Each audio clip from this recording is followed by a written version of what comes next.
7 দিন যাবৎ গরুর মাংস দিয়ে ভাত খেতে খেতে আমার মুখের রুচির অবস্থা একেবারেই খারাপ। সবকিছু বাদ দিয়ে আজকে আমি অনেকগুলা ভর্তা আইটেম করব আর এতগুলা ভাত খাবো অনেক দিন পর তৃপ্তি করে। না, মাংস দিয়ে আপনি কোনোভাবে ভর্তা প্রেমী মানুষকে আটকাতে পারবেন না। এই যে দেখেন প্রতি লোকমায় মনে হচ্ছে অমৃত খাচ্ছি অনেক দিন পর।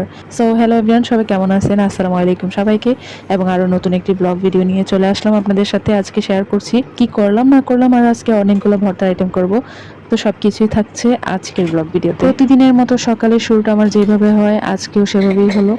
আমার জামাইয়ের এই যে জাদুর বক্স রেডি করে নিলাম। তো কমন আইটেম গরুর মাংস। ওর আসলে মানে ও বললেও ভুল হবে, আমার একটা দেবরও আছে। তারা দুই ভাই আসলেই মাংসখোর বলতে পারেন, সারা বছর মাংস খাইতে পারে। এরা যে এত মাংস কিভাবে খায় আল্লাহই জানে। আমি তো এক সপ্তাহ খেয়ে হাঁপিয়ে গেছি।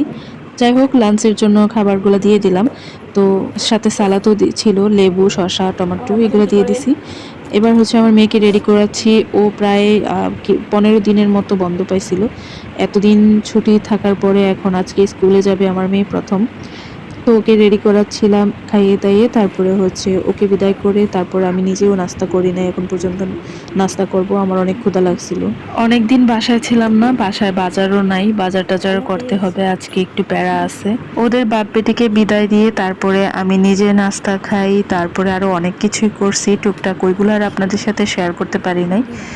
তো এরই মধ্যে আমার মেয়ে আবার চলেও আসছে। দেখেন, ওকে একটু আম কেটে দিচ্ছিলাম। আমগুলো অনেক সুন্দর ছিল দেখতে, তাই নিয়ে আসলাম। আর লোকটা বলছিল যে আমগুলো নাকি টক মিষ্টি মিলানো। আমি জেনেই আনছি, আর এনে দেখি অনেকটা টক।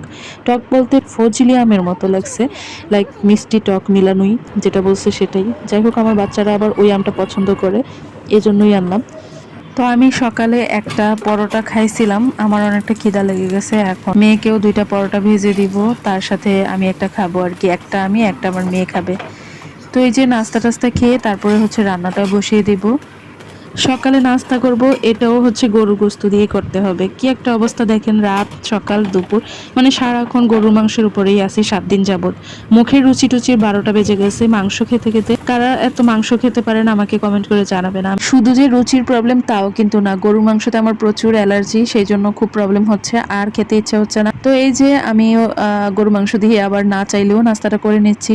কি আর করার। নাস্তা করতে করতে এরই মধ্যে আমার মেয়ে আরবি টিচার আবার চলে আসছে। তো আরবি টিচারের জন্য এখানে হচ্ছে একটু আম কেটে নিলাম। এই তো টুকটাক কাজ করতে করতে প্রায় 1টার মতো বেজে গেছে। ফাইনালি আমি ভর্তাগুলো করেই নিলাম।